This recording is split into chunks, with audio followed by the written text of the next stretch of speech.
Maraming lahi ang may anyong tao, tulad ng mga tao, elf, at duwende, at may mga demonyo rin na, sa kabila ng kakaunting bilang, ay mas malalakas kaysa sa mga nilalang na may anyong tao. Magkasalungat ang dalawang puwersang ito sa loob ng libu-libong taon, at dahil sa alitan na ito, nahati ang kontinente ng Linders sa silangan at kanluran.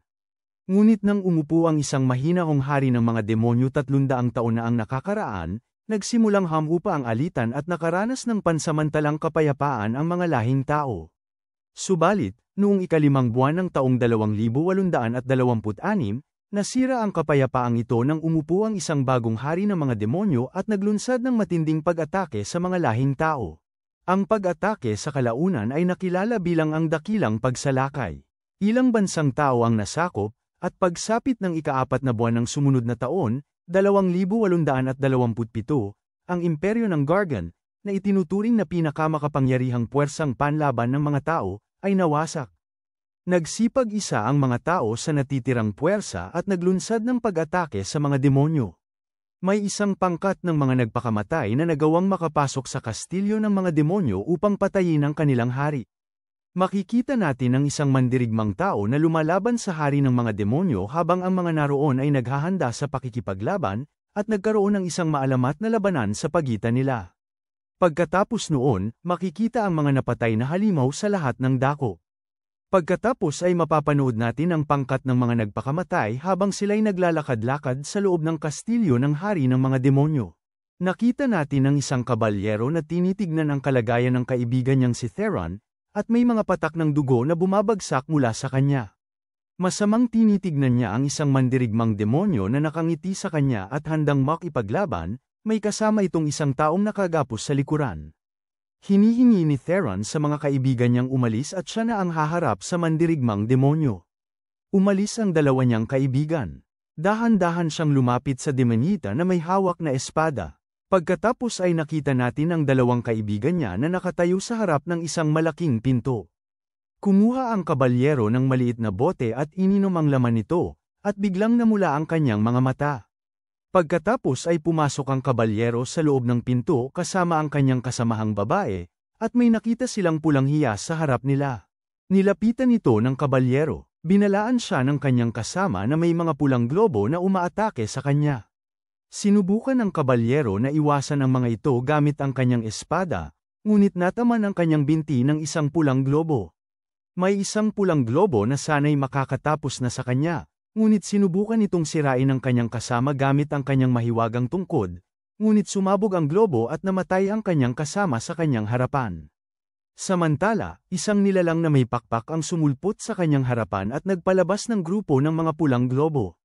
Naghanda ang kabalyero na harapin ang nilalang gamit ang kanyang espada. Sinalakay ng kabalyero ang nilalang at umiwas sa mga pulang globo at sinugod ito ng espada, ngunit ginawang espada ng nilalang ang mga kamay nito, at nagpalitan sila ng pag-aaway. Ngunit pinaputok ng nilalang ang isang grupo ng pulang orb sa kanya. Sinubukan itong iwasan ng kabalyero, ngunit nabigo. Tinatanong ng kabalyero ang nilalang kung ano ang atake na yun. Ipinaliwanag ng nilalang na ito ay isang matinding antas ng mahika na sumisira ng lahat. Nagpasya ang kabalyero na gamitin ang kapangyarihan ng mahiwagang hiyas upang harapin ang nilalang at ang mahika nito. Ginamit nga ng kabalyero ang kapangyarihan ng hiyas sa kanyang espada at sinalakay ang nilalang.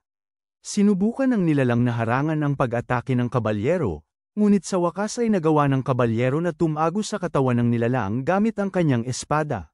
Naglaho ang katawan ng nilalang sa harapan ng kabalyero, bumagsak ang kabalyero sa lupa, nahulog ang espada sa kanyang mga kamay, at nasabi, sa wakas ay tapos na. Tumahimik ang paligid, at naramdaman ng kabalyero na siya na lamang ang natira. Pumikit siya at naalala ang kanyang pamilya at mga kaibigang nawala, at bumagsak sa lupa. Ngunit may narinig siyang tunog mula sa pulang hiyas sa harapan niya, at ito'y nagliwanag ng pula sa paligid. Sinikap tumayo ng kabalyero upang lapitan ang hiyas, upang hindi mawala sa kontrol ang mahiwagang kapangyarihan nito. Umakyat ang sugatang kabalyero at inabot ito, at sa wakas ay nahawakan niya. Habang ginagawa ito, may bilog na mahiwagang liwanag ang sumulpot sa paligid niya, at nakaramdam ng sakit ang kabalyero. Pagkatapos ay may nakitang paru-parong lumilipad na damapo sa isang bulaklak. Bigla na lamang nawala ang paru-paro, at ang eksena ay nagbabago sa isang kabalyero na nagigising sa isang kama. Tiningnan niya ang paligid at nakita niyang nasa isang bahay siya, nagtataka kung ito ba ang kanyang silid. Bumangon siya sa kama at lumapit sa bintana na may tanaw sa mga gusali ng lungsod. Nakita niya ang ganda ng lungsod ngunit agad na naalala ang mga sunog na nangyari rito, at nanubig ang kanyang mga mata dahil inaakala niyang nananaginip siya. Samantala, may isang babaeng pumasok para gisingin siya at sinabing, "Gising na, Kyle," pero napansin niyang gising na pala ito. Tiningnan siya ni Kyle at sinabing, "Lizzie." Lumapit sa kanya ang babaeng si Lizzie at tinanong kung masakit ang kanyang tiyan. Nang mga sandaling yon, tiningnan niya si Lizzie at niyakap, kumbinsido siyang nananaginip siya. Ngunit nahiya si Lizzie at pilit na umiwas sa kanya, pero hindi siya umiiwas sa kanya. Tinutulak siya nito pero pareho silang natamba sa kama. Nagalit si Lizzie at sinundot ng ulo ang tiyan ni Kyle, kaya napahigi ito sa kama dahil sa sakit. Sinigawan siya ni Lizzie na hindi pa siya handa sa ganito ngayon, at galit na lumabas ng kwarto. Samantala, si Kyle ay nasasaktan at sinabi sa sarili na nararamdaman niya ang sakit, kaya hindi ito panaginip. Kumuha siya ng kumot sa kama at nakita ang pulang hiyas, kaya hinawakan niya ito at nakumpirma na hindi nga ito panaginip. Tumingin si Kyle sa salamin at napansin na nagkabata siya at wala siyang sugat sa katawan. Nagtataka siya kung ano ang nangyayari sa kanya. Lumapit si Kyle sa bintana na nakatanaw sa lungsod at nakita niyang ang lungsod. Bumalik na sa dati nitong ugali. Buhay na rin ulit si Lizzie at siya ay dumating na mas bata, kaya naniniwala siyang nagbalik siya sa nakaraan. Kinuha niya ang pulang hiyas sa bulsa at tinitigan ito, iniisip na ito ang dahilan ng nangyari sa kanya. Samantala, nakaramdam siya ng gutom kaya nagtungo siya sa hapagkainan at nakakita ng maraming pagkain. Inisip niyang si Lizzie ang nagluto nito para sa kanya, dahil dati-rati pumupunta si Lizzie sa bahay nila para magluto para sa kanya at sa kanyang ina dahil hindi sila marunong magluto. Ngumiti si Kyle at umupo sa upuan at nagsimulang kumain. Nanubig ang kanyang mga mata dahil matagal na siyang hindi nakakatikim ng ganitong klaseng pagkain, at nagpatuloy siya sa pagkain. Makalipas ang ilang sandali, nakitang na si Kyle, lahat ng pagkain na nasa mesa. Samantala, may biglang sumulpot sa likuran ni Kyle at nagulat na si Kyle lang pala ang kumain ng lahat ng pagkain at naghanap pa sa mga pinggan. Nang mga sandaling yon, tinignan siya ni Kyle at sinabing, "Theron," naalala niyang nag-away sila kanina lang. Nang mga sandaling yon, tinanong siya ni Theron kung ano ang tinitignan niya. Kinasa ni Kyle ang sitwasyon at tinanong niya ito kung anong petsa na. Nagulat si Kyle nang sumagot si Theron at sinabing ika-24 ng ikalimang buwan ng taong 2823. Sumigaw si Kyle kay Theron na tinatanong kung sigurado ba ito, at sumagot naman si Theron ng oo. Pinagpatuloy niya ang pagkukwento na birthday niya ngayon at dapat isaalang-alang ni Kyle. Ang pagkain ito'y kinain niya bilang regalo sa kanyang kaarawan. Sinabi ni Kyle na mura lang ang regalo. Umalis si Theron at sinabing gutom na gutom siya. Ipinaliwanag ni Theron na kung hihingi siya kay Lizzie, bibigyan siya nito ng masarap na pagkain. Umalis si Theron at iniwan si Kyle, na nagsabi sa sarili na gagawin ni Theron ang lahat para makamit ang kanyang mga mithiin. Nag-isip si Kyle kung ano ang gagawin at kung totoong bumalik nga siya sa nakaraan dahil sa mahiwagang kapangyarihan. Nakita natin si Kyle na papunta sa gusaling katabi ng kanyang bahay, at nakita natin na ang gusaling ito ay ang kanyang silid-aklatan. Nakakita si Kyle ng isang babaeng nagbabasa ng libro at namangha siya nang makita ito. Naalala niya na ang babaeng ito ay namatay na. Samantala, tiningnan siya ng babae at sinabi nitong bihira siyang pumunta roon. Nagiging malinaw sa amin na ang batang babae ay ang kanyang ina na nagpuyat sa pagbabasa ng mga libro at hindi napansin ang paglipas ng oras. Dito, tinanong ni Kyle ang kanyang ina na sagutin ang kanyang katanungan tungkol sa mahika. Hindi sigurado ang kanyang ina kung mayroon siyang sagot sa tanong nito o wala. Ipinaalala ni Kyle na isa siya sa mga dakilang salamangkero sa lungsod, kaya ngumiti sa kanya ang kanyang ina. Tinanong siya ni Kyle kung may mahiwagang anteng-anteng para bumalik sa nakaraan. Sumagot ang kanyang ina ng oo at ipinaliwanag na may mga mahiwagang awit na nakakaapekto sa oras, ngunit hindi nila alam kung saan ito matatagpuan at walang nakakapagamit niyan dahil may kinalaman ito sa malakas na kapangyarihan. Ipinaliwanag din niya na kahit ang pinakadakilang salamangkero sa kasaysayan ay gamitin ang lahat ng kanyang mahiwagang lakas. Nagdududa siya kung kaya ngang makapaglakbay sa panahon si Kyle kahit isang segundo lang. Tanong ni Kyle kung sakali mang gumamit siya ng mahiwagang bagay. Namangha ang nanay niya at ipinaliwanag na magandang ideya yun. Magagamit niya raw ang mahiwagang bagay bilang panimula sa pag-iimbak ng mahiwagang enerhiya. Ipinaliwanag niya na ang pag-iimbak ng ganitong dami ng enerhiya ay aabot ng 1,000 taon. Sumagot si Kyle ng tanong patungkol sa paggamit ng mga ipinagbabawal na ritual. Tugon ng nanay niya ang mga ritual ng paghahandog upang may konserba ang enerhiya ng buhay tungo sa mahiwagang enerhiya at tinanong kung saan niya ito natutuhan. Naguluhan si Kyle at ipinaliwanag na nabasa niya ito sa isa sa mga libro. Naintindihan ng nanay niya at ipinaliwanag na imposibleng mangyari kahit pagamitin ang mga ipinagbabawal na ritual. Nagpatuloy siya na kakailanganin nito ang mga kaluluwa ng kalahati ng mga nilalang sa kontinente. Naalala ni Kyle ang labanan at nasabi sa sarili na posible yun kung masasakripisyo ang kalahati ng populasyon ng kontinente. Sinabi pa ng ina niya na walang anumang bagay na kayang mag-imbak ng enerhiyang mahiwagang kailangan para sa paglalakbay sa panahon. May inabot siyang libro at binuksan ito, sinabing nasumpungan niya ito. Ipinakita niya ang isang larawan mula sa libro at sinabing ang maalamat na banal na puso ng dragon ang tanging solusyon. Tiningnan ni Kyle ang larawan at nakita na ang pusong ito ay kapareho ng pulang hiyas na nasa kanya. Nauunawaan natin dito na umunlad ang sinaunang mahiwagang kaharian ng Axerls dahil sa banal na dragon. Puso ng 1,000 taon, ngunit naubos na ang enerhiya nito at ito ang dahilan ng pagbagsak ng kaharian. Ipinaliwanag ng ina ni Kyle na ang banal na pusong dragon ay kayang mag-imbak ng mahiwagang enerhiya para sa paglalakbay sa panahon, ngunit nawala na ito ng 1,000 taon at pinaghihinalaan niyang nahanap ito ng mga demonyo. Ngayon ay naunawaan na ni Kyle ang bagay. Masaya ang kanyang ina dahil matagal na silang hindi nag-uusap ng ganito dahil dati ay iniiwasan siya ni Kyle. Ngunit ipinaliwanag ni Kyle na hindi niya sinasadya yun at humingi siya ng tawad sa kanyang ina. Sinabi ng kanyang ina na mas naging mature siya ngayon na para bang bumalik siya galing sa kinabukasan. Nagulat si Kyle sa mga sinabi ng kanyang ina, ngunit ipinaliwanag ng kanyang ina na nagbibiro lang siya. Nararamdaman niyang gutom na siya at sinabi kay Kyle na nagluto ulit si Lizzie para sa kanila. Sumagot si Kyle na siya lang daw ang nakakain ng lahat. Nagulat ang nanay niya at ipinaliwanag ni Kyle na hindi niya napigilan ang sarili. Tinanong ng nanay niya kung birthday niya ngayon at sinagot ni Kyle na nakalimutan na naman daw ng nanay niya ang birthday niya. Ngumiti ang nanay niya at sinabing ituring na lang daw niya ang pagkain na yun bilang regalo sa birthday niya.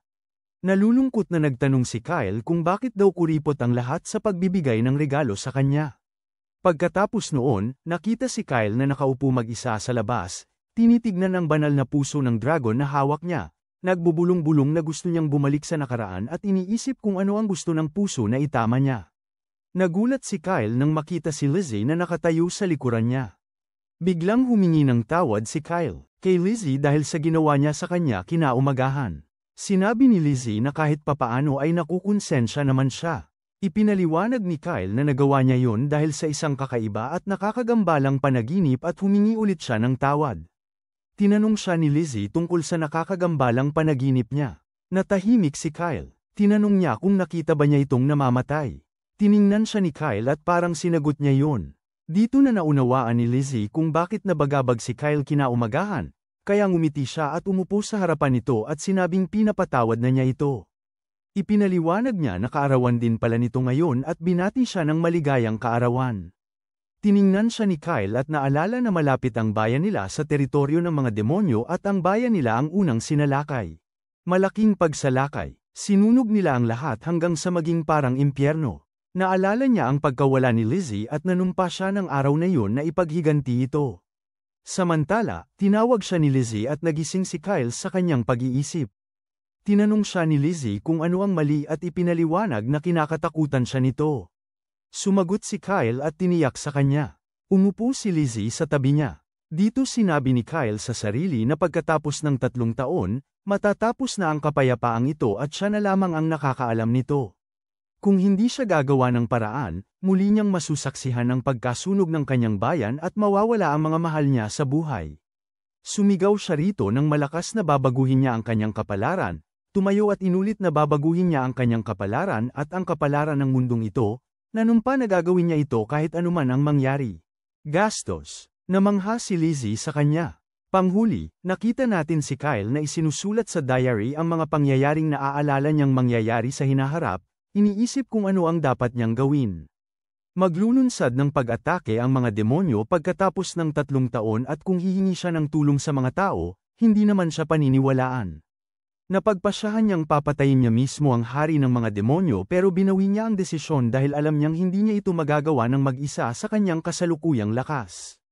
Tumayo siya at lumapit sa kanyang espada at kinuha yon. Nakita natin si Kyle na nagsasanay gamit ang espada habang inaalala ang nilalang na demonyo na nakatalo sa kanya sa hinaharap. Naghahagis ng mga pulang bola ang nilalang kay Kyle na kanyang iniiwasan gamit ang kanyang espada pero isang malaking pulang. Tinamaan siya ng bola sa mukha. Napagtanto ni Kyle na 3 taon na lang ang natitira bago ang malaking pagsalakay at hindi pa siya nagsasanay ng husto sa paggamit ng espada at mahika. Nagpalabas siya ng ilang mahikal na kapangyarihan at napansin niyang lumakas ang mahika niya. Sinalakay niya ang nilalang pero tinamaan siya ng isang pulang mahikal na bola at napahiga. Naunawaan ni Kyle na malakas ang kanyang kapangyarihan pero hindi kaya ng kanyang katawan at mamamatay siya kung basta na lang susugod. Napagtanto niyang walang silbi ang mamatay habang nagsisikap na lumakas at mas mabuting mamuhay ng malusog at masaya habang tumatanda. Samantala, pinapanood siya ni Theron at Lizzie. Nagtataka sila kung ano ang nangyari sa kanya. Si Lizzie, nagpapaliwanag na parang kakaiba ang itsura nito. Binanggit ni Theron na sumusuko na si Kyle pagkatapos ng 15 sunod-sunod na pag-akyat sa hagdan sa loob ng 3 araw at syempre, nanalo si Theron.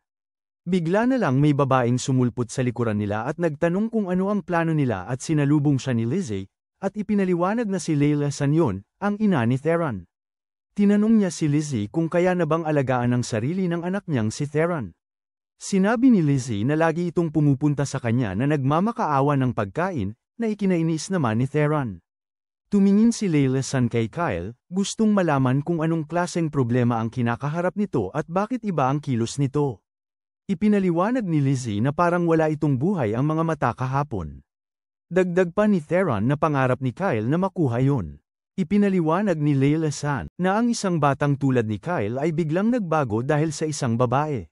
Nagulat si Lizzie pero nakita ni Layla San ang pagkagulat ni Lizzie at ipinaliwanag na baka nagkakamali siya. Nakaramdam si Kyle ng matinding init sa likod at inakala niyang dahil yun sa kanyang mahiwagang kapangyarihan. Lumapit si Lizzie sa kanya at tinanong kung sino ang babae. Hindi naintindihan ni Kyle ang tanong. Hinayla siya ni Lizzie para mapaamin. Hindi maintindihan ni Kyle ang pag-uugali ni Lizzie at nabigla siya ng husto, kaya nasuka siya. Pagkatapos noon, dinalhan ni Lizzie si Kyle ng pagkain at humingi ng tawad sa kanyang pag-uugali, pero galit pa rin si Kyle. Si Theron, na nakaupo sa tabi ni Kyle, masaya sa pagkain. Tinitingnan ni Kyle si Layla San at ipinapakita ang kanyang kaligayahan sa pagbabalik nito, pati na rin ang kanyang ina. Tinanong niya kung pwede siyang magtanong sa lahat. Nagulat si Layla San sa kanyang kilos. Tanong ni Kyle kung sino ang may ganap na kapangyarihan para kontrolin ang maraming bansa at mahikayat ang mga ito. Namangha si Theron sa kanyang tanong. Iniisip ni Layla San ang kanyang tanong. Pagkatapos ay sumagot ang kanyang ina na ang mataas na pari sa kinagisnan ni Kira ay may impluensya, at sinabi ni Layla San si Randolph ang bayani, ang nakatalo sa hari ng mga demonyo 300 taon na ang nakakaraan. Pinaliwanag ni Theron na ang mga elf, dwarf, at susundin siya ng mga tao. Nauunawaan ni Kyle na ang mga hari, bayani, at pari ang pinakikinggan ng mga tao, at kailangan niyang maging isang bayani sa loob ng 2 taon. Tumayo siya. Tiningnan siya ni Layla San na para bang may napansin siyang pagbabago sa kanya. Wala namang nakitang problema si Lizzie. Iniisip na ngayon ni Kyle ang kinabukasan at kailangan nilang bantayan siya. Sumang-ayon dito si Theron. Nagtataka si Kyle kung bakit masakit ngayon ang kanyang likod.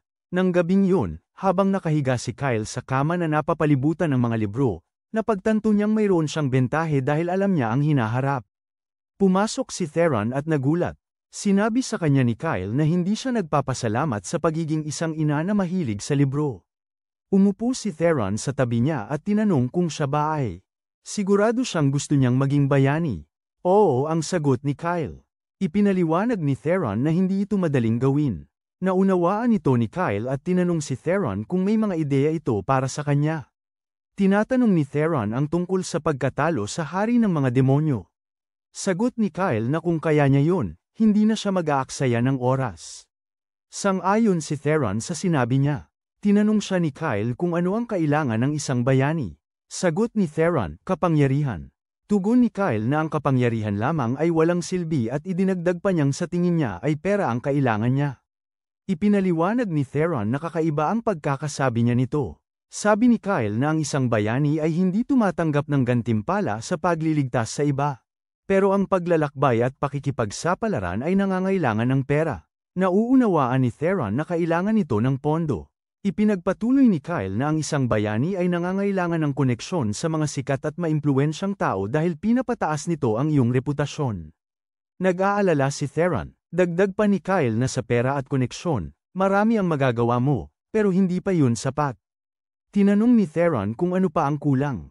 Sumagot si Kyle na ang isang bayani ay nangangailangan ng swerte, pero hindi basta swerte lang.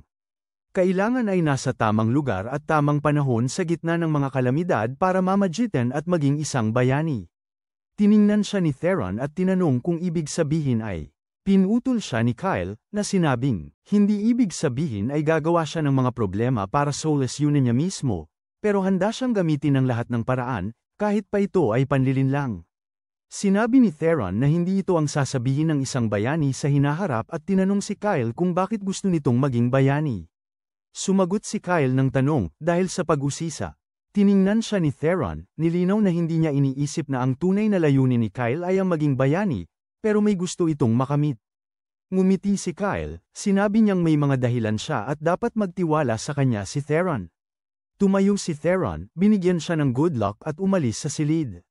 Sinabi ni Kyle sa sarili na tutulungan siya ni Theron at binuksan ang kanyang notebook, sinabing gagamitin niya ito para sa pondo at gusto niyang makita ulit ito agad.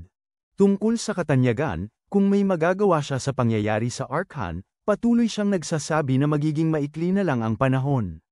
Kinaumagahan, narinig namin si Lilasan na sinabi kay Kyle na maglalakbay siya at tinanong si Kyle kung sinabihan na niya si Saria.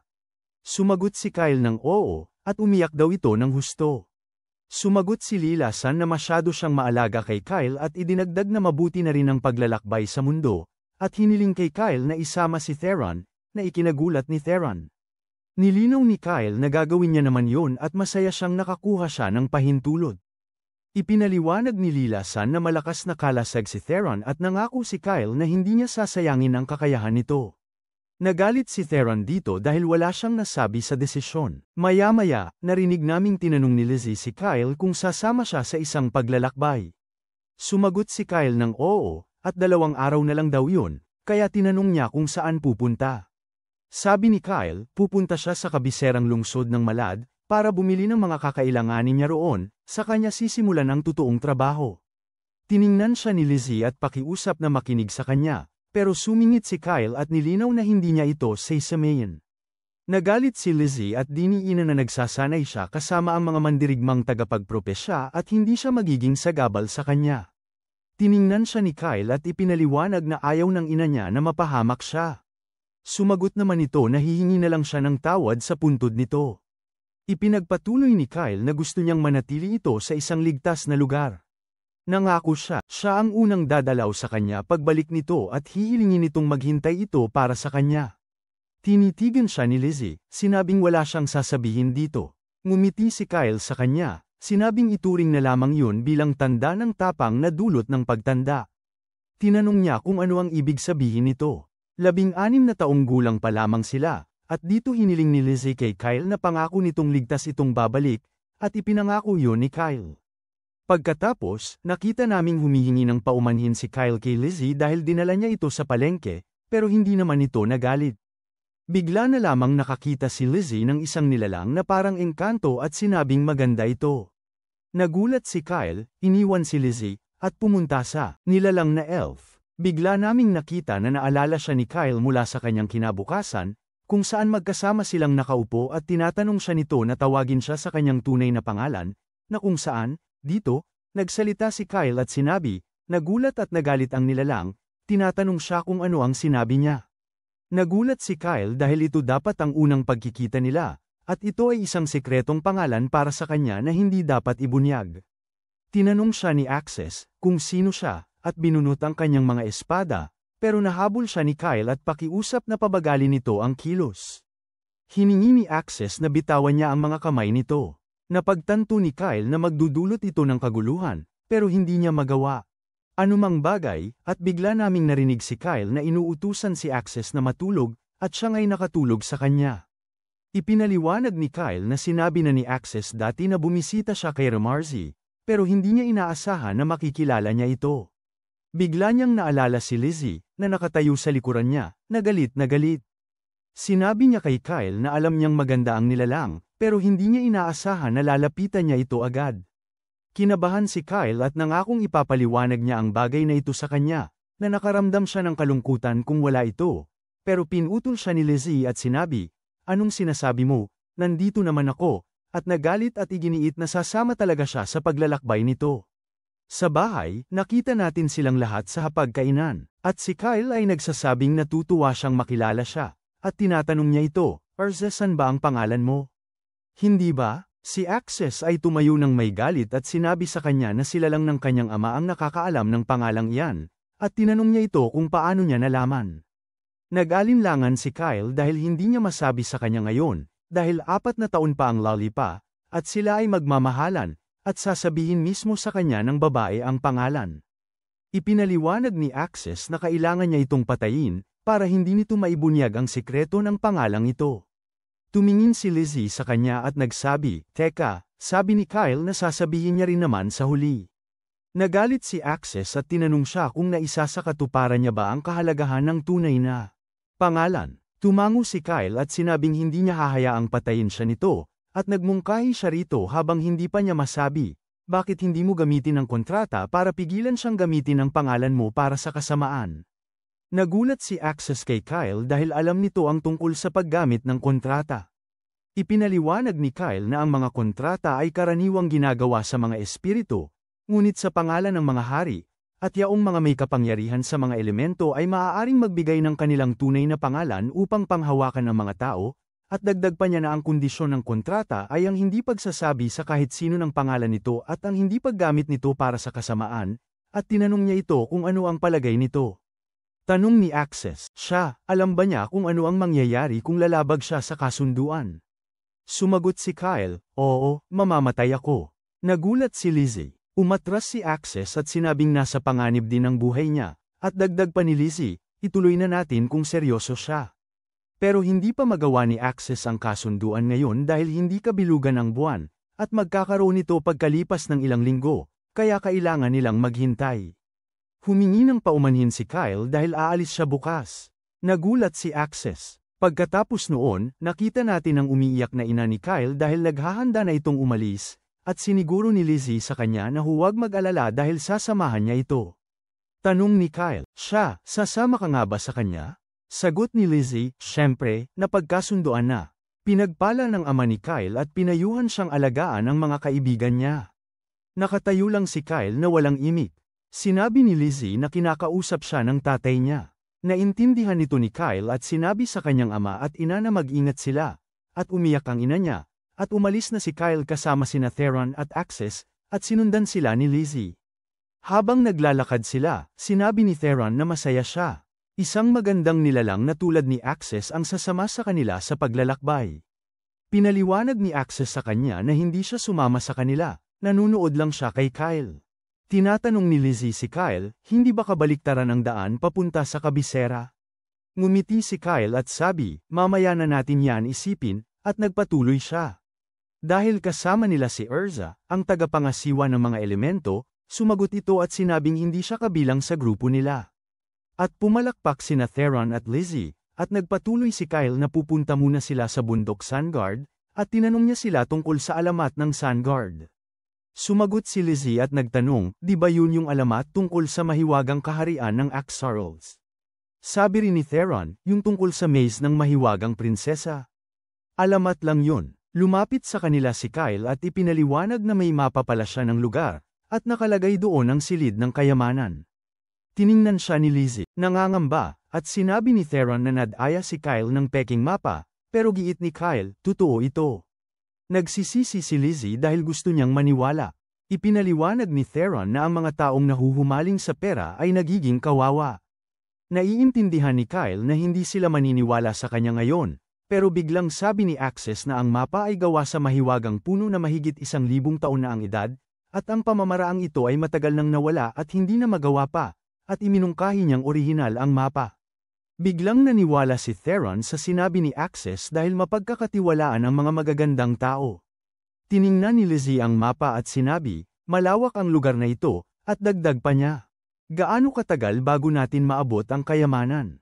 Pinapangakuan siya ni Kyle na may plano siya.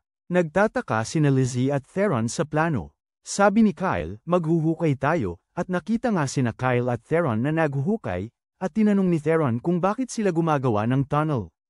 Ipinaliwanag ni Kyle na ginagawa nila ito bilang shortcut papunta sa kayamanan dahil malaki ang maze at puno ng mga bitag. Nagulat si Theron sa sinabi ni Kyle, at patuloy si Kyle na may mga palaisipan din at mahiwagang armas.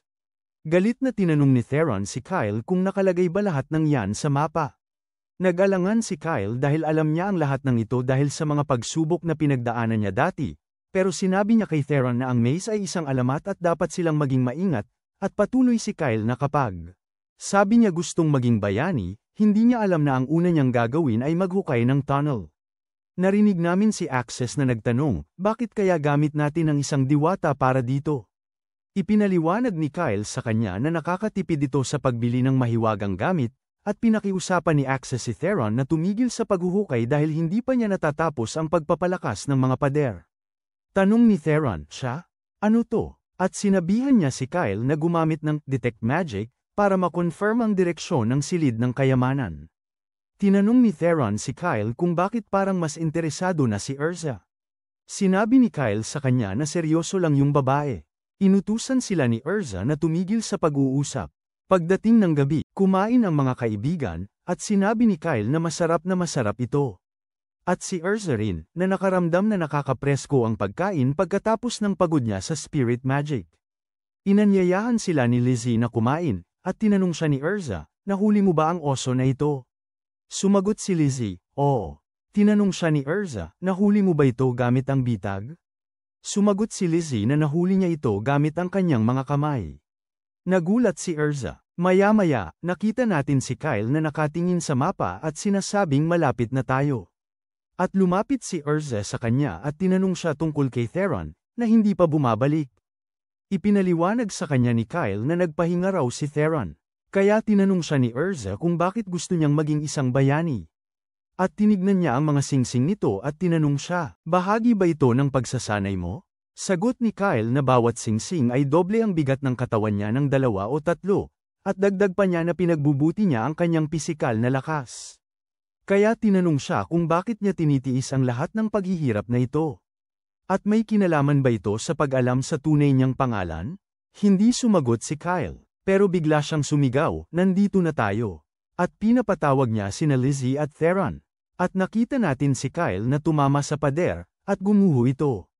At nakita nila ang kayamanan sa harap nila, na ikinamangha nila. At si Theron ay mabilis na tumakbo papunta sa ginto. Sinabihan sila ni Kyle na manatili silang focus. At pinaalala niya na pera lang ang kailangan nila para makamit ang kanilang layunin. Sumang-ayon si Urza at si Lizzie rin. At pinakiusapan niya silang tingnan si Theron, na nababaliw na dahil sa pera. Nang mga sandaling yon, sinabi ni Kyle na ito na ang pagkakataon niya. At iniwan sila ni Kyle at nagtungo sa silid na may espada. At bigla na lang may isang babaeng sumulpot sa harapan niya at sinabing napahanga siya dahil nakarating dito ang isang tao. Ipinaliwanag ng babae kay Kyle na marami siyang napagtagumpayang pagsubok para makarating sa harapan niya. At habang tinatapos niya ang sasabihin niya, pinatahimik siya ni Kyle at pinapaniwala siyang maririnig siya ng mga kaibigan niya. Nagalit ang babae at sinabi sa kanya, magtatapang ka ba? Pinutol siya ni Kyle at hiniling na kumalma. Ipinaliwanag niya sa kanya na alam niya mula sa kanya na siya ay eksaktong kopya ng ang mahika ang Reyna Sildania, na naghahari sa sinaunang kaharian ng Mahika. Nagulat ang dalaga at tinanong siya kung paano niya ito nakilala. Sumagot si Kyle na mamaya na niya ito ipapaliwanag at ipinagpatuloy na nalampasan na niya ang mga bitag at bagtong nito upang makarating doon at nakagawa siya ng mas maikling daan. Sumagot si Sildania kung papaano niya nagawang gawin yun sa kanyang lugar na pinagdalhan. Gumalaw si Kyle at hiniling na simulan na ang huling pagsubok at kukunin na niya ang espada. Nagulat din si Sildania at tinanong kung sino siya. Sumagot si Kyle, malalaman mo rin, at ngumiti. Ang dalaga ay naging berdeng ilaw at pumasok sa espada. Hinugot ni Kyle ang espada at naalala ang mga kaibigan niya at ang mga nangyari sa kanya noon. Muli siyang nasalubong ni Sildania at tinanong siya, totoo ba ito? Naunawaan ni Kyle na nabasa nito ang kanyang iniisip at ipinaliwanag na mayroon siyang banal na puso ng dragon. Nagulat si Sildania dahil alam niyang mayroon ngang mahika ng panahon. At sa sandaling yun, dumating ang mga kaibigan niya para hanapin siya. Naiinis si Kyle dahil wala silang alam at inaya si Sildania na sumama sa kanya. Tinatanong siya nito kung paano. Tinatanong naman siya ni Lizzie kung ano ang ginagawa niya roon. Nagkunwaring nagulat si Kyle na nakakita siya ng isang maalamat na espada. Sabi ng mga kaibigan niya, ano? Tapos nakita natin si Sildania na kumakain. Inilarawan ni Lizzie ang mga pagkain at sinabing masasarap ang mga ito. Ipinaliwanag ni Lizzie na inihanda niya ang mga ito para sa kanilang paglalakbay at tinanong kung siya nga ba ang mahiwagang reyna. Sinabi ni Sildania na bahagi siya nito at isang mahiwagang nilalang na nilikha para suriin ang kanilang karangalan para sa kanyang kayamanan. Tinanong ni Theron kung paano siya makakakain. Sumagot siya na nagiging mahiwagang enerhiya ang mga ito para sa kanyang sustento. Tinanong ni Lizzie kung bakit mukhang bata siya. Ipinaliwanag ni Sildania na pinigilan niya ang kanyang paglaki sa edad kung saan umabot sa sukdulan ang kanyang mahiwagang kapangyarihan at dagdag pa na kung hindi sila karapat-dapat sa kanyang kayamanan, kanina pa niya ginawa ang huling patibong at sinira ang maze. Pero nasiyahan siya kay Kyle at magagamit niya ang espada na ito. Nagpasalamat si Kyle at hiniling ni Sildania na kunin niya ang bag na pambuo dahil konektado ito sa silid ng kayamanan at angkop para sa pagkuha ng kayamanan. Ginambala siya ni Theron, magagamit din ba niya ang espada? At magagamit ba niya ito kapalit ni Kyle? Nagulat si Sildania at tumanggi. Humingi ng paumanhin si Lizzie kay Theron. Ipinaliwanag ni Orza na hindi nagbago ang mga panlasa sa loob ng 1,000 taon. Pagkatapos noon, sa kalye, nakita natin si Sildania na masayang kumakain kasama nila. Tinanong siya ni Kyle kung pwede siyang kumain mamaya. Naamoy ni Sildania ang masarap na pagkain galing sa isang kariton at pumunta roon. Pero nahuli siya ni Theron at nakumpirma nitong siya ay parang mga inosenteng batang taga-probinsya na unang beses na nakapunta sa syudad. Nang mga oras na yon, tinanong ni Lizzie si Kyle kung saan sila pupunta. Sumagot si Kyle na nakuha na nila ang kayamanan at panahon na para maghanda sa laban, at kailangan nila ng dekalidad na gamit kaya pupunta sila sa isang tindahan. Tinanong sila ng tindero kung ano ang gusto nila. Humiling si Kyle na bumili ng ilang gamit.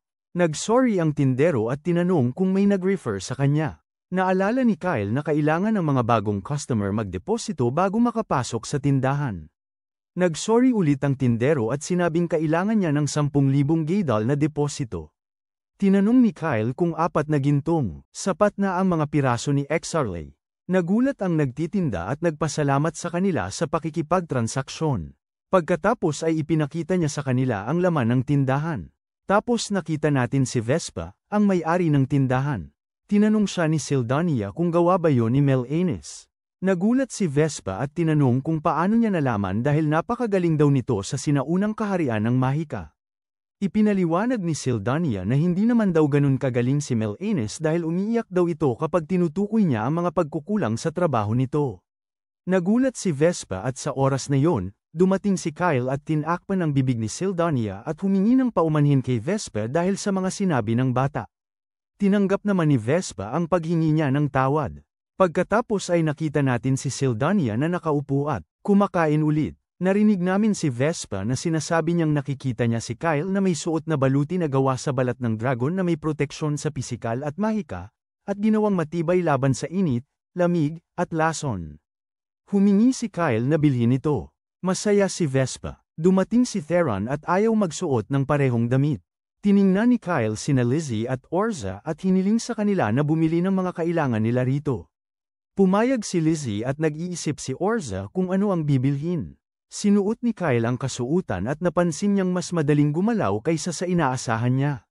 Napahanga si Lizzie sa mga guwantes at si Orza naman ay nagsuot ng anteng-anteng na may batong kaluluwa, unang beses niya itong isuot. Nagtanong si Theron sa isang babae sa tindahan kung mayroon silang magandang espada at ang. Pumunta ang babae para kunin ito at nakita namin si Sildania na kumakain pa rin. Samantala, tinanong ni Kyle ang may-ari ng tindahan para ipakita sa kanya ang mga magic stone. Tinanong ni Vespa si Kyle kung ano ang opinyon niya sa isang attack stone na may explosion magic. Tinanong ni Kyle sa kanya ang isang bato na kapaki-pakinabang laban sa mga gumagapang na halimaw. May inabot na naman si Vespa na isa pang bato. Ipinaliwanag ni Kyle na ito ay isang blizzard stone. Sumagot si Vespa ng oo at dagdag pa na mahirap magdagdag ng frost spell sa mga bato dahil mahal. Sumagot si Kyle na kukunin niya ang lahat. Nagulat si Vespa at tinanong si Kyle kung kukunin niya lahat ng bato. Sabi pa ni Kyle na kung may mga gamot na pampanaog, inumin niya lahat yon. Nagulat si Vespa at tinanong siya, iinumin mo lahat. Ipinaliwanag ni Kyle na magbabayad siya gamit ang mga hiyas at nagkakahalaga yon ng 10 milyong Gaydal. Nabigla si Vespa at hindi makapaniwala. Pagkatapos ay nakita natin sina Vespa at ang mga nagtitinda na binabati sina Kyle at ang kanyang mga kaibigan habang paalis na sila. Ipinaliwanag ni Theron na isang napakagandang pamimili yun at sana'y walang masamang chismis na kumalat. Lumingon si Kyle at tiniyak sa kanya na aalis sila bukas. Nagulat si Theron at ipinaliwanag na wala ng oras na dapat sayangin at sinabi rin ni Lizzie na libot-libot muna siya dahil bihira lang siyang makapunta sa kabisera at humingi ng permiso si Orza na sumama sa kanya. Nagpasalamat si Lizzie at binabati nila si Kyle. Masaya si Kyle dahil lumalapit na sila sa isa't isa. Bigla na lang sumulpot si Sildania at gusto rin sumama. Sinabi nitong may masarap na restaurant talaga. Pinigilan siya ni Kyle dahil may gusto siyang itanong kay Sildania at pumayag naman si Sildania. Kinakausap ni Kyle si Sildania na gusto niyang kumpirmahin ang isang bagay at tinanong niya kung posible nga bang baguhin ang kinabukasan. Sumagot si Sildania na kakaiba naman daw yun at dagdag pa niya na hindi naman nakatalaga ang hinaharap. Hiniling ni Kyle na ipaliwanag nito. Sumagot si Sildania na noong bumalik siya sa nakaraan, bumalik siya sa sabay sa ibang mundo at ang teorya niya ay hindi iisa ang takbo ng panahon kundi nagsasanga ito na parang mga sanga ng puno at lumipat ang kaluluwa ni Kyle mula sa isang sanga patungo sa isa pa at ang patunay niyan ay ang sagradong puso ng dragon na ginamit niya bilang catalysta ay nadala rin. Nauunawaan ni Kyle na kung ito ay bagong mundo, hindi na kailangan sundan ang parehong kasaysayan. Sumagot si Sildania na hindi naman eksaktong pareho pero ang mahahalagang detalye ay hindi magbabago at kinumpirma niya rito na mangyayari pa rin ang malaking pagsalakay. Naintindihan yun ni Kyle at ipinagpalagay ni Sildania na kaya nilang baguhin ang takbo ng kasaysayan. Nilinaw nila ang kanilang mga sarili sa pamamagitan ng kanilang mga ginawa ngunit ito ay magiging mahirap. Kinumpirma ni Kyle sa kanya na sapat na yun para sa kanya at tinanong siya kung may dalawang sagradong puso ng dragon sa mundong ito, tama ba? Ngunit isa lang ang bersyon nito. May teorya rin si Sildania para doon na ang pinakamataas na mahika sa listahan ng ipinagbabawal na mahika ay ang pagsasama-samang anteng-anteng. Nagiusisa si Kyle at tinanong siya kung ano yon dahil hindi pa niya ito naririnig dati. Ipinaliwanag sa kanya ni Sildania na ito ay isang anteng-anteng upang mapataas ang kapangyarihan ng mahika sa pamamagitan ng pagsasama ng mga kaluluwa. Inulit ni Kyle ang kanyang mga salita nang may pagkamangha at ipinagpatuloy ni Sildania na ang iyong kapangyarihan sa mahika ay natukoy sa kapanganakan ayon sa iyong espiritual na komposisyon at ipinagpatuloy niya na noong unang panahon, nagsagawa sila ng pananaliksik sa pagpapalakas ng mga kaluluwa at na magagawa ito sa pamamagitan ng pagsasama-sama, ngunit may ilang mga problema. Tinanong siya ni Kyle, nabigo ka ba? Sumagot si Sildania ng oo at ipinagpatuloy na sinubukan nilang gamitin ang mga kaluluwa ng sanggol at sinubak ang mga artipisyal na kaluluwa at wala silang kinatatakutan. Ngunit naligaw siya ng usapan at ipinaliwanag kay Kyle na mayroong dalawang sagradong puso ng dragon ngayon at tinanong siya kung ano sa palagay niya ang nangyari sa kaluluwa ni Kyle sa mundong ito. Naguguluhang tinanong siya ni Kyle kung ano ang nangyari. Posible ba yun? Sumagot si Sildania na totoo ito, na naroon siya at si Kyle. Tumingin sa kanyang mga kamay at ipinagpatuloy ni Sildania na ang pag-iisa ng kaluluwa ay nangyari sa kanya nang hindi niya namamalayan at dahil dito, umano'y lumakas ang isang kaluluwa at doble ang kanyang kapangyarihang mahiko, at tinanong siya kung naaalala niya yon. Naalala ni Kyle ang kanyang nakaraang pagsasanay. Ipinaliwanag sa kanya ni Sildania na magagamit niya ang makapangyarihang mga mahiwagang anteng-anteng sa hinaharap. Nagulat si Kyle ngunit ipinaalala ni Sildania na ito ay teorya niya lamang at ang kanyang kakayahang magawa ito ay iba namang usapan. Tinanong siya ni Kyle kung magdudulot ito ng mga negatibong epekto.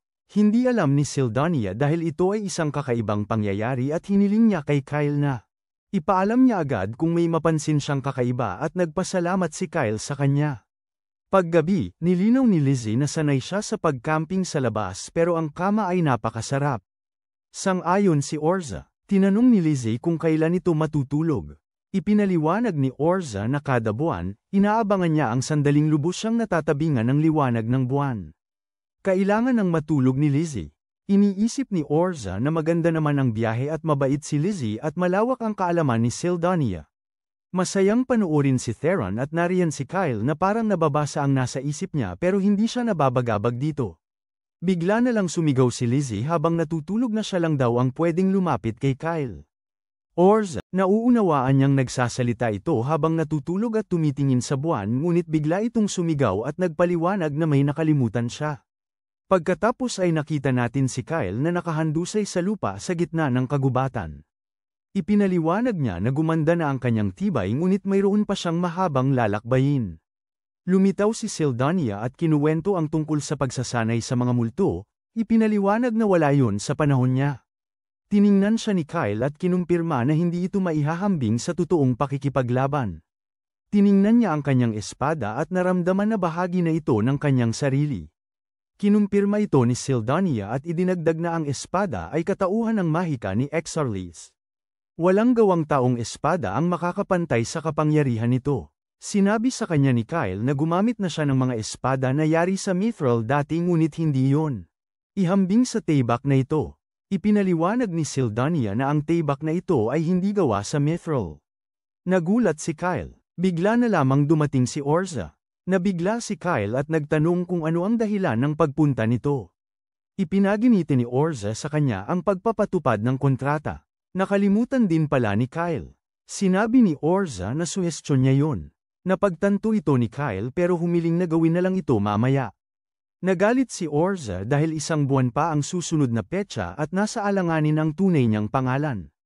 Napilitang pumayag si Kyle dahil sa pagpipilit nito. Makikita si Orza na nagsasabi na karaniwan na nilang ibinubunyag ang tunay nilang mga pangalan at nangangakong mananatili silang magkasama habang buhay at ginagawa ito sa isang seremonya ng kasal. Nanginginig ang puso niya nang marinig niya ito sa unang pagkakataon. Hindi niya akalaing gagawin niya ito sa isang taong kakilala niya pa lang ng kalahating buwan. Tinawag niya si Kyle at sinabihan na tumayo rito pero nakatulog si Kyle. Tinawag siya ni Orza. Nagising si Kyle at humingi ng tawad sa kanya at tumayo sa harapan niya. Ipinaliwanag niya na isasagawa na niya ang kontrata. Nakita natin ang mga mahiwagang ginawa ni Orza. Iniisip ni Kyle na magiging maayos na ang lahat mula ngayon at ipinatupad ni Orza ang kontrata na nag-uutos kay Kyle na huwag sabihin ang tunay niyang pangalan sa kahit sino o gamitin ito para sa masama. Inutusan niya itong manumpa at nanumpa nga ito. Biglang may isang malakas na liwanag na umabot sa langit. Lumapit si Kyle sa kanya pero itinulak siya ni Orza palayo. Dito humingi ulit ng tawad si Kyle kay Orza pero bigla na lang namin nakita si Orza na nagpapaliwanag na dahil nasa magic circle siya, nakikipagkontrata siya sa isang salamander, isang espiritu ng apoy. Nagulat si Kyle. Tiningnan siya ni Orza at ang unang utos daw ay sunugin ang taong nasa harapan niya. Narinig namin ang sigaw ni Kyle at isang tunog ng pagsabog kinaumagahan. Halata ang pagod kina Kyle, Orza, at Theron. Tinanong sila ni Lizzie kung ano ang nangyari. Sinabi ni Kyle na isang minor de edad na insidente lang ang nangyari kagabi. Pinatahimik siya ni Orza. Tinanong ni Lizzie si Kyle tungkol sa amoy ng sunog sa kanya. Sabi ni Kyle, maiintindihan na niya ang nangyari kagabi. Tumingin siya kay Orza at sinabing na ipatupad na ang kontrata. Tinanong niya kung bakit sila magkasama pa rin sa paglalakbay. Sumagot siya na gusto niyang malaman kung paano at bakit alam nito ang tunay niyang pangalan at hindi niya iiwan si Kyle. Sabi ni Theron pagod na siya. Singit ni Lizzie na nakipaglandian ito sa mga babae. Nagalit si Theron. Sabi ni Lizzie na huwag na lang siyang pansinin at tinanong kung bakit papunta sila sa Arkan. Nauutal na sagot ni Kyle na may hula si Sildania. Nagulat si Sildania. Dagdag ni Kyle na ayon sa kanyang nabasa, ang Arkan ang dapat nilang puntahan. Pumayag si Sildania. Nagulat si Lizzie sa sagot nito at sinigurado ni Kyle na guni-guni lang niya yon. Nakarating sila sa Arkan at nabigla si Lizzie sa dami ng tao. Paliwanag ni Theron na darating si Prinsesa Melina para mag-alay ng pakikiramay. At lagi niyang inaasahang makita siya. Sabi ni Lizzie, masaswerte sila. Nabanggit din ni Orza na ito ang unang beses na makita niya ang prinsesa. Pagkatapos ay nagpakita ang prinsesa sa karamihan. Ipinaliwanag ni Orza na ang prinsesa ang magiging reyna sa hinaharap. Kinumpirma nila na siya ay tunay na maganda. Nakita natin ang mga batang nagkukumpulan sa paligid niya. Isang bata ang biglang nadapa at nakita natin ang prinsesa na lumapit upang aliwin ito. Pumalakpak ang mga tao sa karamihan, at may ilan sa mga karaniwang mamamayan ang nagsabi na inilaan ng prinsesa ang kanyang oras para sa pagbisitang ito. Nang mga sandaling yon, nakita ni Kyle ang bantay ng prinsesa, si Zentos, na tumingin kay Kyle at pagkatapos ay umalis. Tinatanong ni Sildania si Kyle kung sigurado ba siya. Ito ang prinsesa. Sumagot si Kyle ng oo, na 16 siya at nakatakda siyang mamatay sa loob ng 2 araw.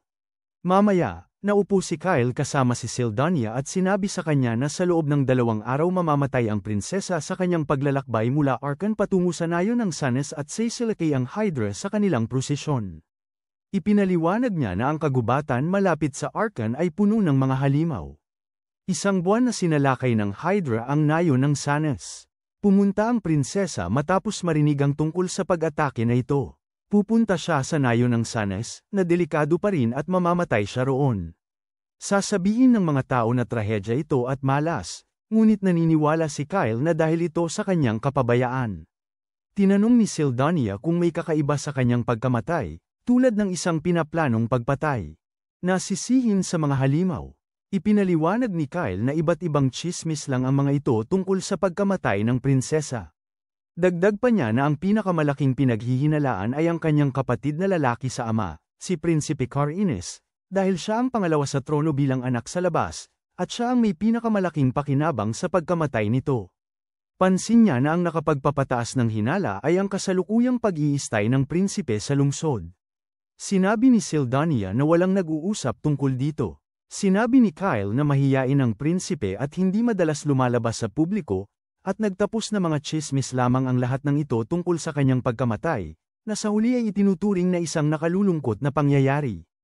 Nauunawaan ni Sildania na nais gamitin ni Kyle ang sitwasyong ito. Sumagot si Kyle ng oo, dahil sa pagliligtas. Ang prinsesa, siya ay magiging isang bayani. Tumayo si Kyle at nagpatuloy sa kanyang pagsasalita, sinasabing ang sekreto ay ang gawing mukhang kusang loob ang kanyang pagtulong para iligtas ang prinsesa, pero nilinaw niya na hindi niya alam ang eksaktong lugar kung saan aatake ang Hydra, at kailangan niyang masubaybayan siya. Sa sandaling ito, pumasok si Theron at sinabi sa kanila na nagtanong siya sa paligid tungkol sa mga plano ng prinsesa ngunit walang nakuhang impormasyon.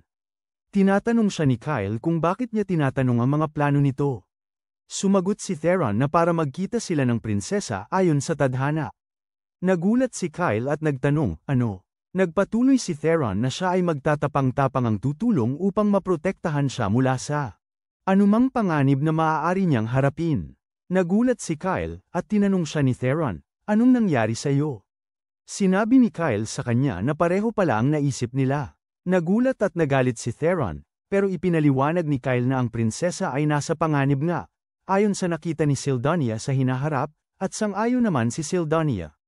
Naisip ni Theron na ito na ang pagkakataon niya, at dapat siyang sumabay sa prinsesa. Pinayuhan siya ni Kyle na huwag magmadali. Pagkatapos noon, nakita natin ang pag-alis ng karosa ng prinsesa mula sa palasyo, at nakita natin sina Kyle at ang kanyang mga kaibigan na pinagmamasdan ang karosa. Tanong ni Lizzie, nasa panganib nga ba ang prinsesa? Ipinaliwanag ni Theron sa kanya na ito ay isang pangitain, pero pinigilan siya ni Sildania at sinabi sa kanila na ito ang kanyang nakita sa hinaharap. Tinanong sila ni Orza kung paano nila susundan ang convoy, at hindi sila pwedeng masyadong lumapit. Ipinaliwanag ni Sildania na tutulungan niya sila gamit ang kanyang kakaibang kakayahan, at bigla siyang nag-anyo bilang isang lawin. Namangha ang lahat, pero ipinaliwanag ni Sildania na ang kanyang tunay na anyo ay ang hiyas na nasa espada ni Kyle, at ang anyong ito ay isang sagisag lamang na gawa sa mahika na madaling mabago. Pagkatapos noon, lumipad siya sa ere at pinanood ang convoy ng prinsesa mula sa malayo, nang walang nakakapansin sa kanya. At nakita natin na ang nakikita ni Sildania ay nakikita rin ni Kyle at ng kanyang mga kaibigan sa pamamagitan ng espada. At nakita nilang pinuprotektahan ng mga gwardya ng lungsod ang prinsesa. At ipinaliwanag ni Kyle na mahusay na sanay ang mga gwardya ng lungsod, ngunit hindi lubos na mapagkakatiwalaan. Sa sandaling ito, ipinaliwanag ni Orza na kamanghamanghang ito, at kung gagamitin ng Waistow, magiging mas makapangyarihan pa ito kaysa sa isang magandang armas. At sang-ayon si Lizzie sa kanya. Sumigaw si Theron dahil naiinggit siya dahil kay Kyle na makakasilip anumang oras niya gusto. At nagulat sina Lizzie at Orza sa kanyang mga salita.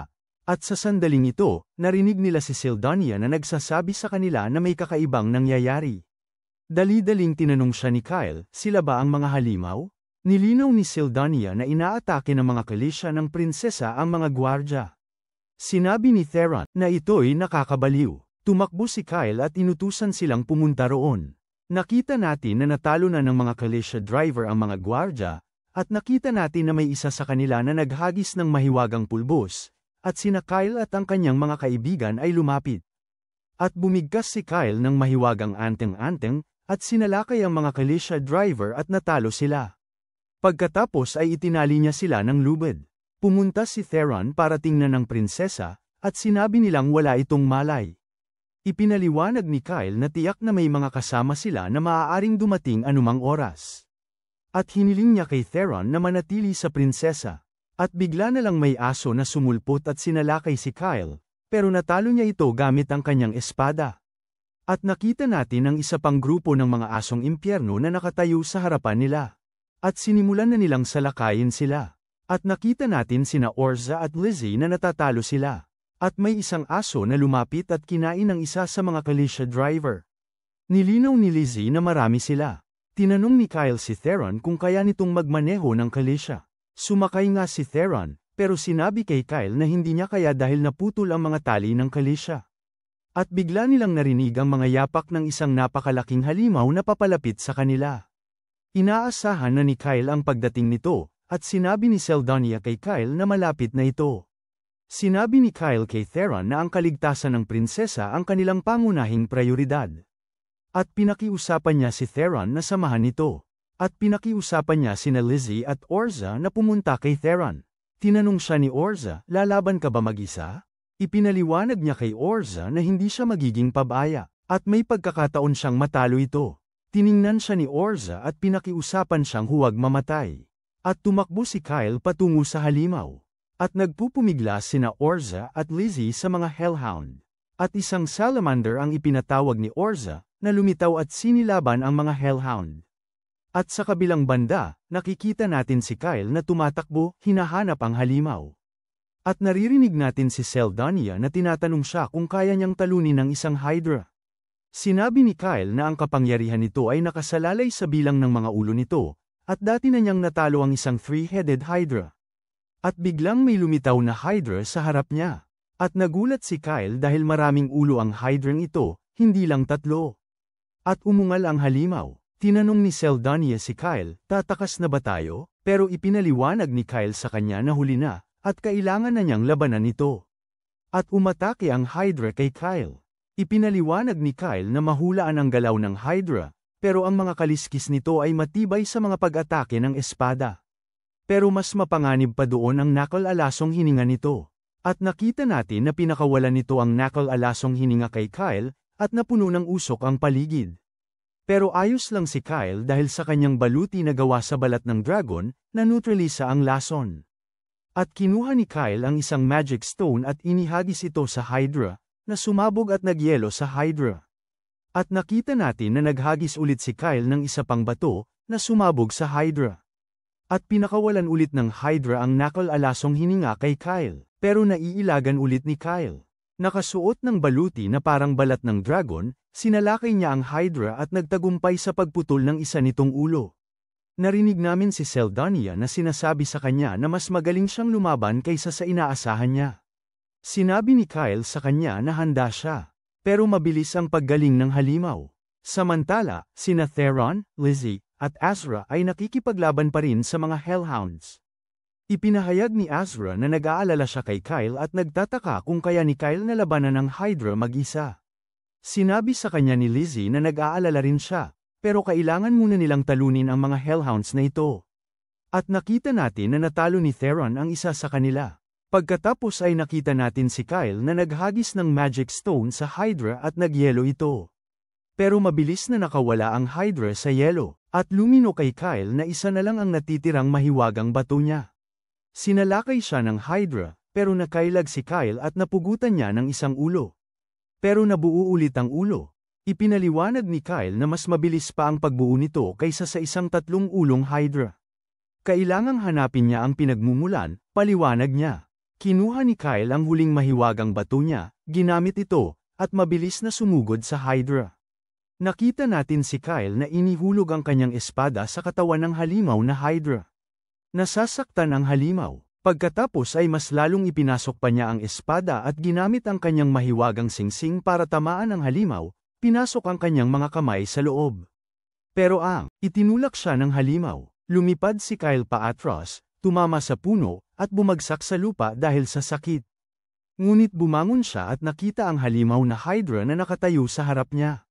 Ngunit may nakitang berdeng liwanag na nagmumula sa loob ng katawan ng Hydra. At bigla, ito ay sumabog at naging pira-piraso. Masaya si Kyle dahil nagtagumpay siyang talunin ito. Dito natin narinig si Seldonia na nagpapaliwanag na nilagyan ni Kyle ng pampasabog na mga bato ang sugat. Sumagot si Kyle na ang pagbato ng mga bato sa Hydra ay walang epekto. Sinabi sa kanya ni Seldonia na makapangyarihan ang pag-atake na ito. Ipinaliwanag ni Kyle na ang pag-atake na ito ay umaasa sa bilis at lakas, ngunit ito ay nagdudulot ng siya sa panganib, kaya hindi niya ito madalas magamit sa pakikipaglaban. Sa kabilang banda, nakita natin na natalo na ng mga kaibigan ang mga Hellhounds. Sinabi ni Azra kay Lizzie na nag-aalala siya kay Kyle at kailangan nilang puntahan siya, ngunit nagulat sila nang bumalik si Kyle sa kanila. Tinanong siya ni Azra kung natalo niya ang Hydra mag-isa. Sumagot si Kyle ng oo, ngunit nahirapan siya. Pero sinabi ni Azra sa kanya na ang baho niya. At nang makalapit si Lizzie sa kanya, nakita niya na tama si Azra. Mabaho si Kyle. Sinabi nila sa kanya na ang amoy niya ay parang sa Hydra at tumakbo palayo sa kanya. Sinabihan siyang kailangan niyang alisin ang amoy na yon. At si Kyle ay nakatayo roon, nanlulumo sa kanila. Pagkatapos ay nakita natin si Kyle na nagbubuhos ng tubig sa kanyang sarili. At narinig natin, tinatanong siya ni Seldonia kung umaasa ba siya ng higit pang papuri. Pero pinatahimik siya ni Kyle. Pagkatapos, nilapitan ni Kyle si Theron at tinanong ang kalagayan ng prinsesa. Sinabi ni Theron na hindi pa nagigising ang prinsesa at mukhang pinainom sila ng pampatulog, siya at ang kanyang katulong. Sumakay si Kyle sa karawahe at nakita sina Azra at Lizzie na nakaupo sa tabi ng prinsesa. Sinabihan niya sila na kailangan nilang bigyan ng prinsesa ng panlunas para magising ito. Sumang-ayon si Azra at ipinaliwanag na maganda at kapaki-pakinabang ang pagbili ng panlunas. Kinuha niya ang panlunas at binigay sa prinsesa. Nang mga sandaling yon, sinabi ni Theron kay Kyle na may nahanap siya sa lupa. Kinuha yun ni Kyle sa kanya at sinabi niya kay Theron na nilinlang ng mga driver ang mga halimaw para atakihin ang prinsesa. Ipinaliwanag niya na ang pagkamatay ng prinsesa noon ay hindi aksidente, kundi pagpatay. Sa syudad, nakita natin ang kapitan na nakatayo kasama ang prinsipe. Sinabi ng kapitan sa prinsipe, magpadala ng isang grupo. Paglubog ng araw, sumakay si Kyle sa karawahe at nagtanong tungkol sa kalagayan ng prinsesa. Umiling si Azra, sinabing wala pa ring bago. Nang mga sandaling yon, nagsimulang magising ang prinsesa at tinanong sila kung buhay pa siya. Sinabi ni Azra sa kanya na huwag magmadali. At sinabi ng prinsesa sa kanila na hindi niya akalaing gising pa siya ulit. Tinanong niya sila, kayo ba ang nagligtas sa akin? Dali-daling lumapit si Theron at sinabi sa kanya na siya ang tinulungan siya. Pero mabilis siyang sinuntok ni Lizzie sa tiyan at kinawayan si Kyle para magsalita. Yumukod si Kyle sa prinsesa at sinabi nitong ang pangalan niya ay Kyle at nakita nila ng mga kaibigan niya ang pag-atake sa prinsesa at sa mga bantay nito habang naglalakbay. At kaya nila siya at ng kanyang mga kaibigan na nailigtas mula sa mga halimaw. Sa sandaling ito, nagising si Arka, ang katulong ng prinsesa at tumakbo papalapit sa kanya. Pero pinahinaan siya ng prinsesa at sinabing ang mga ito ang mga taong tumulong sa kanila. Pero sinabi ni Arka na hindi sila dapat magtiwala sa mga estranghero, pero nagpasalamat ang prinsesa sa kanila sa pagliligtas sa kanya. Tumayo ang prinsesa, pero sinabi ni Kyle na delikado ang sitwasyon sa labas. Pero nagpumilit ang prinsesa sa paglabas. Sa labas, ang prinsesa ay lumapit sa isa sa mga driver na nakatali at tinitigan siya. Lumingon ang prinsesa at tinanong sila kung nasa daang nag-uugnay sa Arka at sanas na ba sila. Sumagot si Kyle ng oo. Pagkatapos ay tinanong ng prinsesa kung lahat ba ng mga gwardya ay patay na. Sinabi ni Kyle na natagpuan na nilang wala ng buhay ang mga ito pagdating nila. Ipinaliwanag ni Lizzie na iba ang itsura ng prinsesa ngayon kumpara noon. Sumang-ayon si Azra. Nang mga sandaling yon, sinabi ni Seldonia kay Kyle na may isang grupo ng mga kabalyero ang paparating mula sa Arkan. Sinabi ito ni Kyle sa prinsesa. Nabahala ang prinsesa at sinabi sa kanila na dapat silang tumakas agad. At dagdag pa niya na hindi lamang siya ang papatayin, kundi pati na rin sila. Kasama niya, tinatanong siya ni Kyle, hindi ba kayo ipagtatanggol ng mga gwardya ng inyong kaharian? Sumagot ang prinsesa, hindi. At dagdag pa niya na ang taong gustong pumatay sa kanya ay si Zentiz, ang commander ng 2 batalyon. Nagulat si Kyle at naalala niya nang makita niya ito kasama ang prinsesa sa lungsod. Tinatanong ni Kyle ang prinsesa, si Zentiz ba ang tinutukoy mo? Pumunta ang prinsesa kay Arka at inutusan itong sunugin ang lahat ng bangkay. Nakita natin si Arka na bumubulong ng mga mahiwagang salita. At bigla na lamang may lumitaw na bola ng apoy sa itaas niya at sinunog ang lahat ng bangkay sa paligid niya. Sinabi ng prinsesa na talagang gusto siyang patayin ni Zentiz at sa pagsusunog ng mga bangkay, mahihirapan silang makilala ang mga ito. At kailangan nilang bumili ng hanggang sa kaya nilang antalahin. Inutusan niya si Arka na manguna at sinabihan sina Kyle at ang mga kaibigan nito na agad na umalis. Inihagis ni Theron ang isang supot ng pulbos sa apoy. Ipinaliwanag niya na kung gusto nilang makakuha ng mas maraming oras, ang mga halimaw ang tutulong para mapabagal ang mga humahabol sa kanila. Sumakay sila sa karawahe at iniwan ang lugar. Nakita natin na nagpasalamat si Prinsesa Melena kina Kyle at sa mga kaibigan nito. Nagtataka si Kyle kung talagang pinlano ni Commander Zentiz ang pag-atake na ito. Sumagot ang prinsesa, oo. At kasama ang kanyang kuya, si Karina, ang nasa likod ng pag-atake na ito. Nagulat si Theron na ang kuya nito ang nagplano ng pag-atake. Naunawaan ni Orza na isang alitan sa pamilya ito.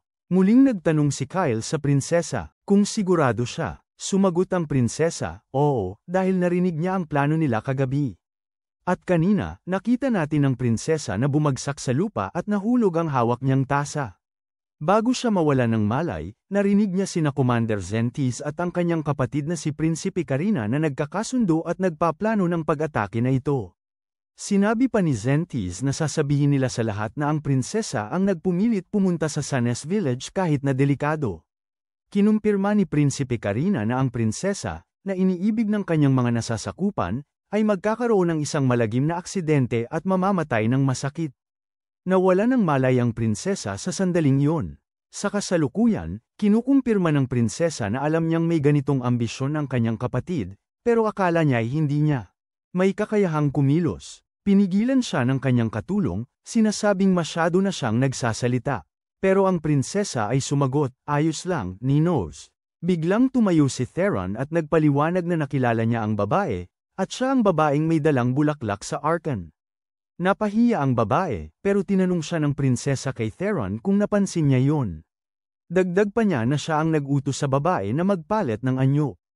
Ipinaliwanag ni Theron na naaga ng pansin niya ang babae dahil ang hitsura nito ay nagmumungkahi ng kagandahang taglay sa hinaharap.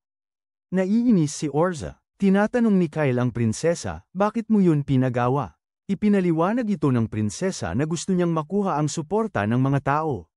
Bumulong si Theron kay Orza, na inamin na lang ito ng prinsesa, at nilinaw ni Orza na komplikado ang politika ng mga tao. Kinumpirma ng prinsesa na hindi niya kailanman pinagdududahan si Zentes. Idinagdag pa niya na hindi karapat-dapat ang kanyang kapatid na mamuno, ngunit dahil sa suporta ni Zentes ay malakas ang posisyon nito. Dahil nga si Zentes ay isang matalinong pinuno at napakapopular, paliwanag niya na lagi siyang nag-aalangan sa kanyang kapatid, at sinisiguro niyang kasama niya sina Kilarin at ang ikalimang Legion saan man siya magpunta. Nagulat si Kyle, na nagsabing narinig niya na binubuo ang buong ikalimang Legion ng mga babae. Sinabi sa kanya ng prinsesa na totoo yun, at dahil sa kanilang kagandahang asal, tinawag sila para sa mga pagdiriwang sa kabisera. Kaya sinamahan ni Zentes siya ngayong pagkakataon. Dagdag pa niya na dapat pala'y naghinala na siya sa kanyang kapatid na sumama sa kanya. Iniisip ni Kyle na hindi siya makapaniwala na sangkot si Zentes sa pagtatangka ng pagpatay, at sigurado siya sa katotohanan ng prinsesa. Ipinaliwanag niya na kaaway na nila ngayon si Zentes. Sinabi niya sa prinsesa na dahil nabigo ang pagtatangka sa pagpatay, tiyak na magpaplano sila ng isa pang pag-atake. Kinumpirma ng prinsesa na tiyak na may plano si Zentes kung sakaling mabaigo ang pag-atake. Naniniwala si Kyle na sasabihin ni Zentes na sila at ang mga kaibigan niya ang umatake sa prinsesa. Nagulat si Lizzie at nagtanong, bakit naman kami sisisihin niya? Ipinaliwanag ni Kyle sa kanya na sisisihin sila nito bilang mga taong may malaking kasalanan na pinatay ang mga bantay ng prinsesa. Tanong ni Theron, ano ang gagawin natin ngayon? Sagot ni Kyle na inamin na ng prinsesa ang lahat kaya wala silang takas. Tanong niya sa prinsesa, totoo ba yon? Paliwanag ng prinsesa na lahat sila'y sangkot at kailangang magsama-sama para mabuhay. Nangako siya ng malaking gantimpala pagbalik nila sa kabisera. Pumayag si Kyle, pero sabi niya hindi nila kailangan ng pera, kailangan nila ng karangalan. Nagulat ang prinsesa dahil kakaiba ang kahilingan. Paliwanag ng prinsesa na para sa ikabubuti nilang lahat ang pagbili ng oras para dumating ang tulong, at inaasahang darating ang ikalimang mamamatay tao sa Legion sa Arkan bukas ng umaga. Maghahanap sila para sa prinsesa kapag nalaman nilang wala siya roon. Nag-aalala si Kyle, hindi ba nila makakaharap ang ikalawang Legion sa kanilang paglalakbay? Ipinaliwanag ng prinsesa na dahil sa presensya ng ikalimang Legion, magiging pantay ang kanilang lakas. Naging malinaw kay Kyle na nasa mahirap na kalagayan ang ikalawang Legion. Iminungkahi ni Theron, bakit hindi tayo magtago sa nayo ng Sanes? Tumutol si Kyle, sinabing mas mabuting huwag nilang gawin yon, dahil sisirain nila ang nayon para itago ang bagay na yon.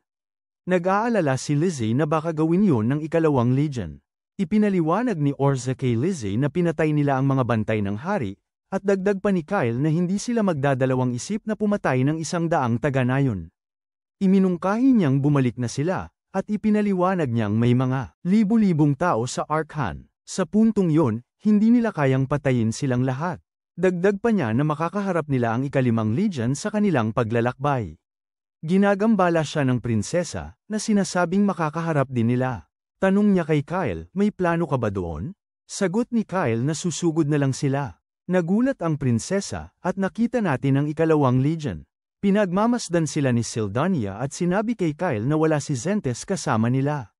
Sinabi ng prinsesa kay Kyle na kapaki-pakinabang ang matalinong espada. Ipinaliwanag ni Kyle na mahalaga sa kanila ang kakayahan ni Sildania sa pagsisiyasat. Dagdag pa niya na basta wala si Zentes kasama nila, magagawa nilang magplano batay doon, at naniniwala siyang malaki ang tsansa nilang magtagumpay. Nakikita sila ng prinsesa, naghahanda ng maraming mahiwagang bato. Binigyan ni Lizzie ang prinsesa ng mga potion at pinayuhan siyang uminom kung sakaling matamaan.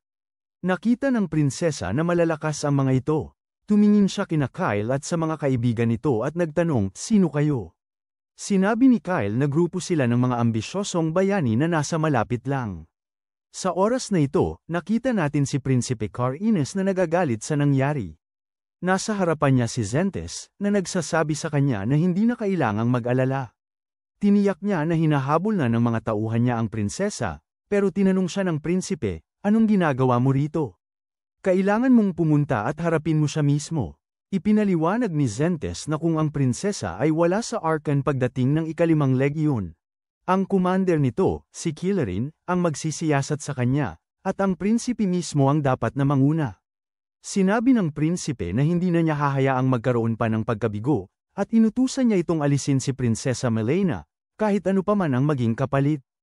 Nangakong hindi siya bibaigo sa prinsipe si Zentes, at nakita natin ang ikalawang legion na papunta na. Inutusan ng commander ng legion na huminto. Isang sundalo ang lumapit at sinabi sa commander na malapit nang dumaan ang karwahe ng prinsesa. Inihanda sila ng commander. Inutusan niya silang ituon ang pag-atake sa mga binti para mapahinto ang karwahe. Sa oras na ito, nakita natin ang papalapit na karwahe ng prinsesa. Bago pa man may utos ng commander sa mga sundalo na palubugin ng pana, nakakita siya ng mga mahiwagang bato. Nahulog sa harapan nila, biglang sumabog ang mga batong yun, at nakita naming si Sildania pala ang nagbato sa kanila. Dito, inutusan sila ng commander na panatilihin ang kanilang posisyon. Bigla na lang sumulpot si Kyle sa harapan niya, nagmamaneho ng karwahe at dumaan sa gitna nila.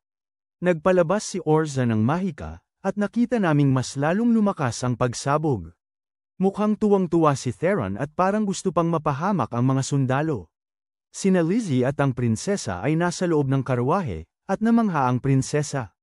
Dumagdag si Kyle sa gitna ng mga legyonaryo. Ipinaliwanag ng commander na itutuloy nila ang paghabol gamit ang mga sundalong kayang kumilos pa.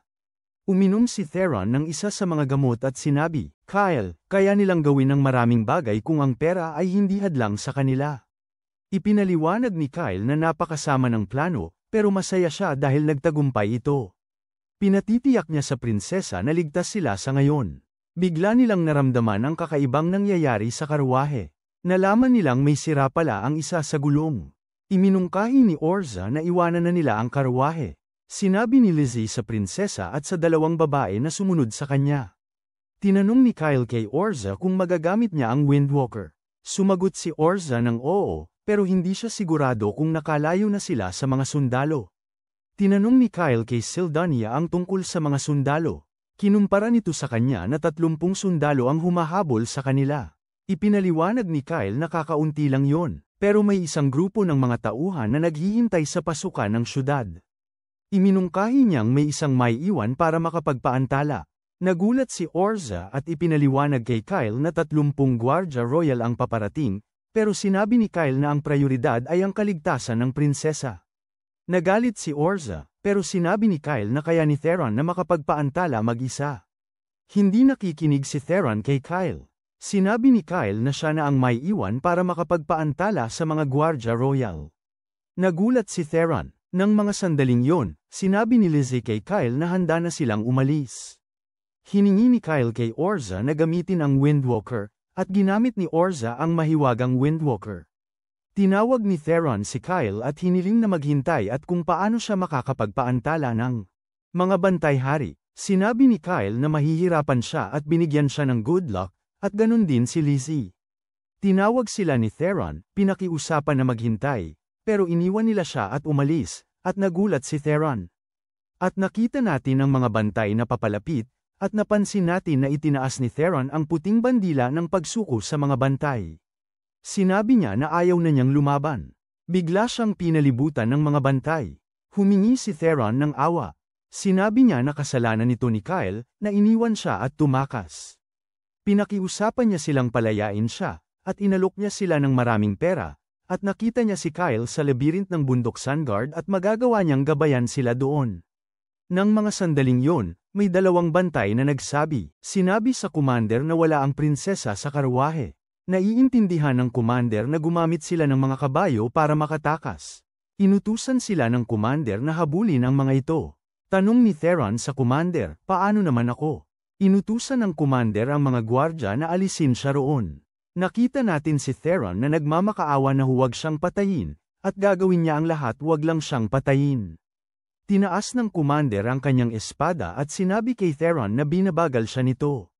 Samantala, tinanong ni Orza si Kyle kung sigurado ba siya sa pag-iwan kay Theron, at nag-aalala siya na baka patayin nila ito.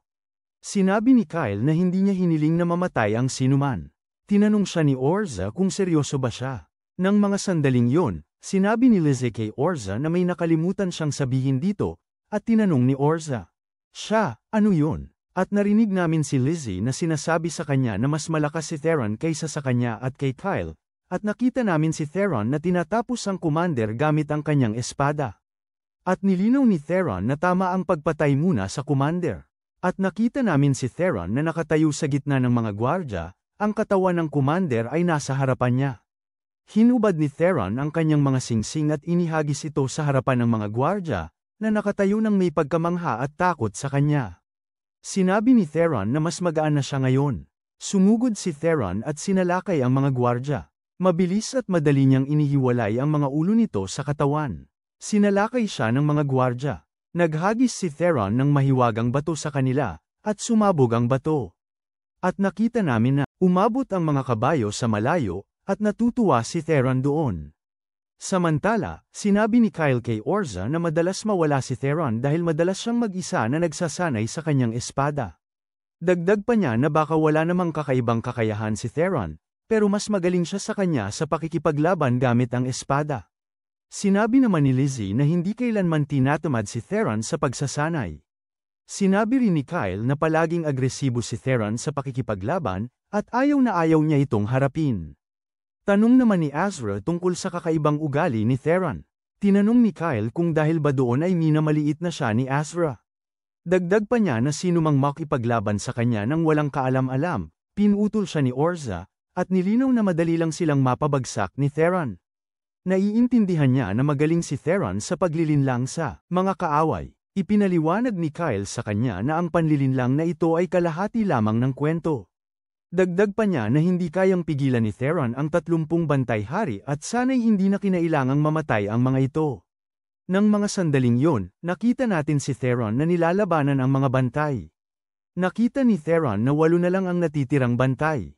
Bigla na lang hinagis ni Theron ang kanyang espada, ikinagulat ng mga bantay. Ipinaliwanag ni Theron sa kanila na ang misyon niya ay pag-antala sa kanila, hindi ang pagpatay sa kanilang lahat. Dahil tumakas ang mga kabayo nila, nagtagumpay siyang maantala sila. Imposible na maabyute nila ang prinsesa. Dagdag pa niya na ito na ang tamang panahon para makatakas sila, at kung hindi sila magmadali, baka may makaligtas pa. Umatras nga ang mga bantay. Kinuha ni Theron ang isang serum, at nakita natin na may 3 magic stone siya sa kamay. Inihagis niya ito sa mga gwardya, at sumabog ang mga bato sa kanila. Kinuha ni Theron ang kanyang espada at tinapos ang natitirang mga gwardya. Umupo si Theron sa lupa at nagpaliwanag na hindi niya balak na may makaligtas. Ipinaabot niya ang kanyang tagumpay sa kanyang mga kasama. Sa kabilang banda, ipinaliwanag ni Zentos na may nakialam. Pagkatapos ay nakita natin si Zentos sa kanyang kabayo, iniuutos sa mga gwardya na protektahan ang prinsipe. Umalis si Zentos. Ikinwento ni Seldania kay Kyle ang kanyang nakita. Isang nag-iisang kabalyero ang papalapit sa kanya. Bigla, nakita natin si Zentos na nagsasagawa ng mahiwagang anteng-anteng at nagpapaputok. Nito sa Seldania, nataman siya. Tinawag ni Kyle si Seldania para kamustahin. Sinabi ni Seldania na sinalakay siya, pero ayos lang siya, at ang mandirigma ay tumpak na tumama sa kanya. Noon napagtanto ni Kyle na si Zentos ang mandirigmang yun. Sinabi ni Kyle sa prinsesa na magtago. Sinabi niya sa mga kaibigan niya na kung magkagulo, pumunta sila kay Theron. Tinanong ng prinsesa si Kyle kung darating si Zentos. Sumagot si Kyle ng oo. Ipinaliwanag sa kanya ng prinsesa na malakas na mandirigma si Zentos at tinanong kung kaya niya itong talunin mag-isa. Sinabi ni Kyle sa kanya na sinubukan niyang iwasan ang pakikipaglaban dito, pero wala na siyang choice ngayon. Lumapit sa kanya ang prinsesa at tinanong siya kung bakit parang kilala niya ito at tinanong kung siya nga ba ang nagligtas sa kanya dahil tsansa. Napahiya si Kyle at nanahimik. Ipinaliwanag ng prinsesa na hindi pa angkop ang oras para doon, pero nilinaw niyang nasa kamay ni Kyle ang kanyang kapalaran. Hinihilingan niya si Kyle ng magandang kapalaran, at nangako naman si Kyle na mananalo siya. Pagkatapos noon, dumating si Zentos at nakita si Kyle sa harap niya. Naunawaan ni Zentos na si Kyle ang nagligtas sa prinsesa. Sinabi ni Kyle na tama yun at tinanong kung bakit siya nag-iisa. Ipinaliwanag ni Zentos na ayaw niyang may mapahamak pang iba na walang kinalaman dito, dahil kaya niyang wakasan ang lahat kung papatayin lang siya.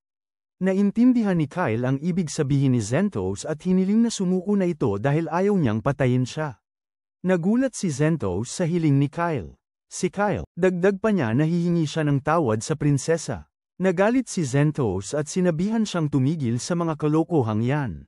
Ginambala siya ni Kyle at tinanong kung bakit niya tinulungan ang pagtatangkang pagpatay sa prinsesa, at dagdag pa niya na tiyak na hindi yon dahil sa pera o katayuan. Sumagot si Zentos na wala siyang obligasyon na sumagot sa isang taong malapit ng mamatay. Ibinunot ni Zentos ang kanyang espada at sinabi kay Kyle na madali lang siyang matatalo para mahablat na niya ang prinsesa. Noon napagtanto ni Kyle na wala na siyang magagawa kundi lumaban. Nagpalitan sila ng mga mahiwagang atake. Sinubukan ni Zentos na tamaan si Kyle, pero naiilaga ni Kyle ang mga pag-atake ni Zentos. Nasugatan si Zentos at ipinaliwanag niya na ang kanyang ilusyon na mahika ay hindi maiiwasan ng sinuman sa unang pagkakataon na makita ito. Ipinaliwanag ni Kyle na alam niya kung paano lumaban kay Zentos, at nauunawaan natin na si Zentos ang nagturo kay Kyle kung paano makipaglaban gamit ang espada. Nagsisimula ang mga pangyayari habang nakikita natin si Kyle na nakikipaglaban kay Zentos gamit ang espada, at tinutukoy ni Kyle na malakas na mandirigma si Zentos, na inaasahan mula sa kapitan ng ikalawang legion. Tinitigan siya ni Zentos ng matalim. Sumugod siya kay Kyle, at nagpakawala ng malakas na pag-atake gamit ang espada, pero naiwasan ito ni Kyle. Patuloy na naiilaga ni Kyle ang mga pag-atake ni Zentos at pansin niya na higit na malakas ang pisikal na kakayahan ni Zentos kaysa sa kanya. Nagpalabas si Zentos ng mahiwagang atake kay Kyle, pero naiwasan ito ni Kyle gamit ang kanyang espada. Hamampas si Zentos ng espada kay Kyle, na nagtanggol gamit ang paa at tumalon. Komento ni Zentos na hindi angkop yun sa isang kabalyero. Sagot naman ni Kyle na yun ang itinuro ng kanyang guro. Naghagis siya ng mahiwagang bato kay Zentos, ngunit naisangga ito ni Zentos pabalik kay Kyle, kaya sumabog ito ng tumama. Nakita na bumagsak si Kyle, at sinugod siya ni Zentos, pero tumayo si Kyle at naharang ang pag-atake ni Zentos. Napansin ni Zentos ang isang bitak sa talim ng kanyang espada at umatras kay Kyle. Pinuri niya ang espada ni Kyle, at nagpasalamat. Muling tinanong ni Kyle kung susuko na ba ito, dahil hindi. Gusto siyang patayin. Nagtataka si Zentos kung bakit, kung gusto niya itong iligtas, ay hindi niya ito hahayaang mapatay. Ngumiti si Kyle at sinabing isang di makatwirang kahilingan yon. Iniisip ni Zentos kung paano niya maiiwasang hamaba pa ang usapan at dapat niyang wakasan ito agad. Naghanda siya at sinabi kay Kyle na papatayin niya ito sa pag-atake na ito bago habulin ang prinsesa, at tinanong ang pangalan nito. Sumagot si Kyle na Kyle Leonard ang pangalan niya, umaasang maalala nito. Tiniyak ni Zentos na maaalala niya ang pangalan, at naglaban na sila. Narinig ang kalansing ng mga espada, at nakita si Zentos na mabilis na sumalakay. Si Kyle na may hawak ng kanyang espada, ngunit nabali ang espada ni Zentos. Napansin niyang nahulog ang sagradong batong dragon mula kay Kyle.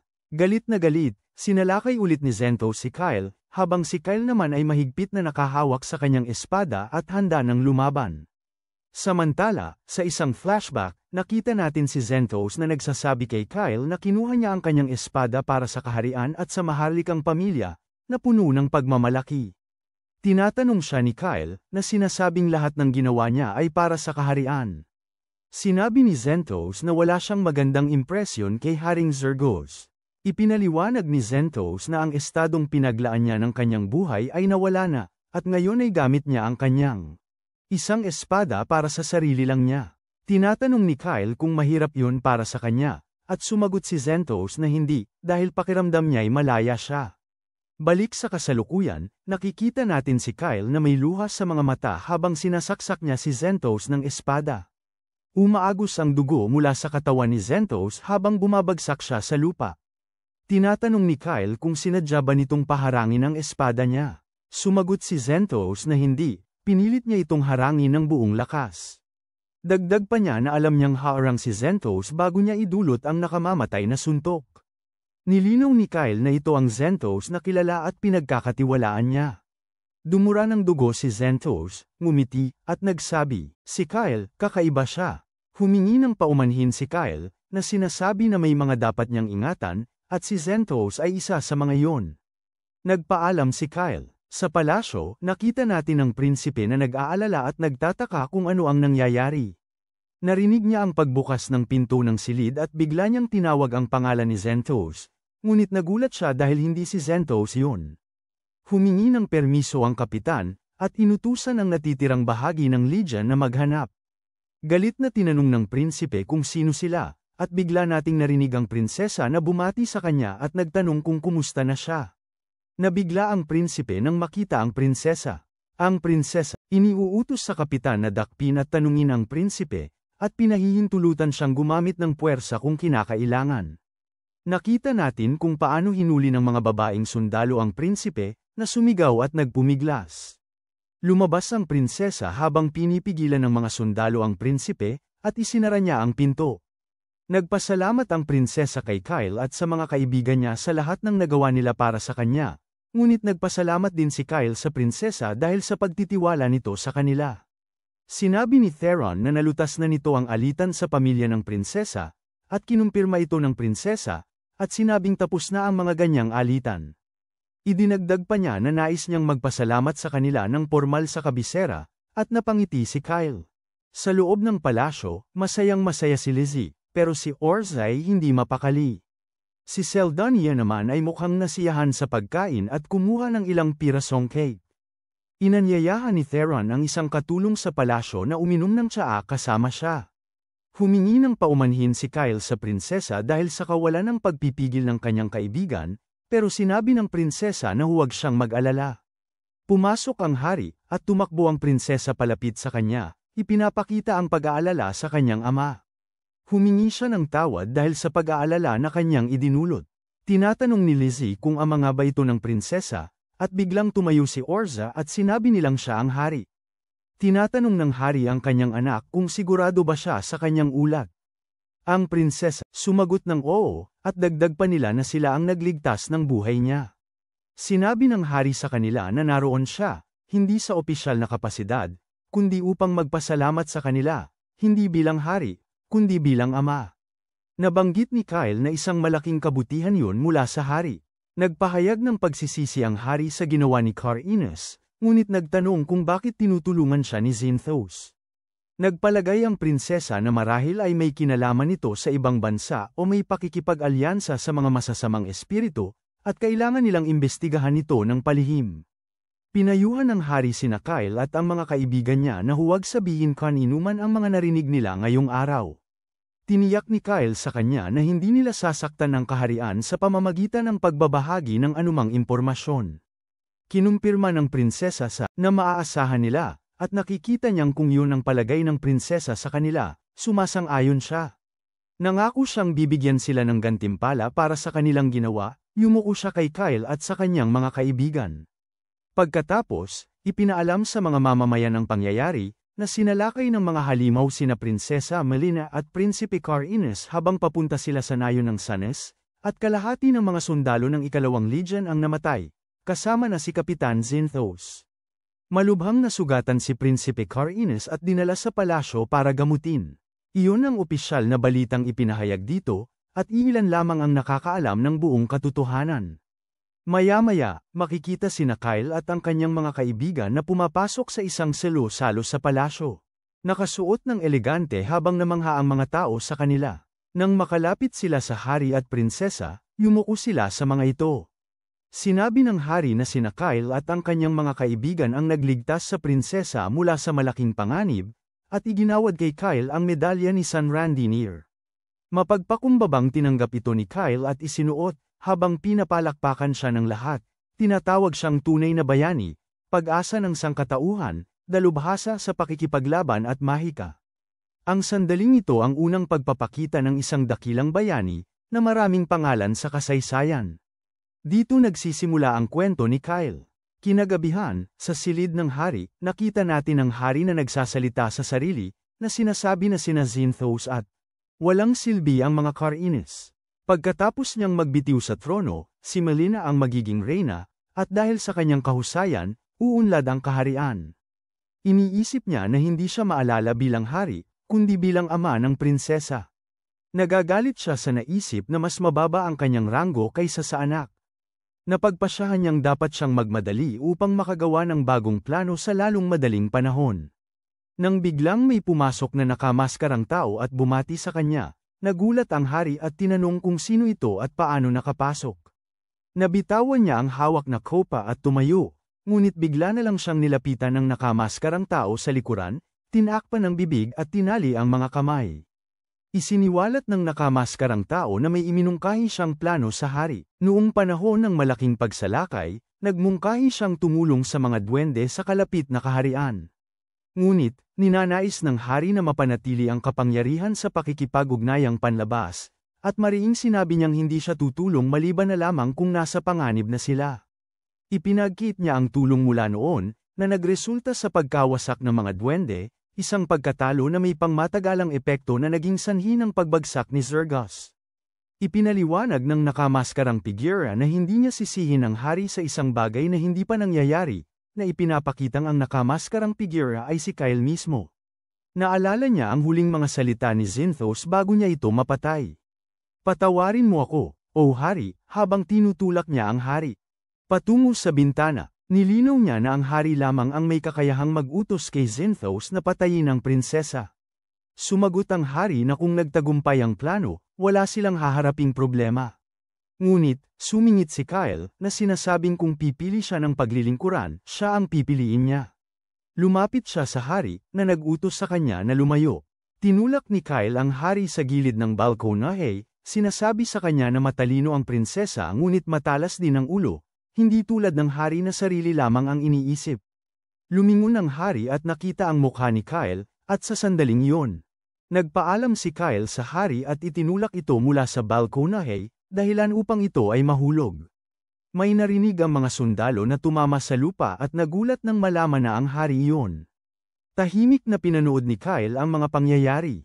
Namatay ang hari dahil sa pagkahulog, at sinabing lasing ito at nadulas sa balkonahe.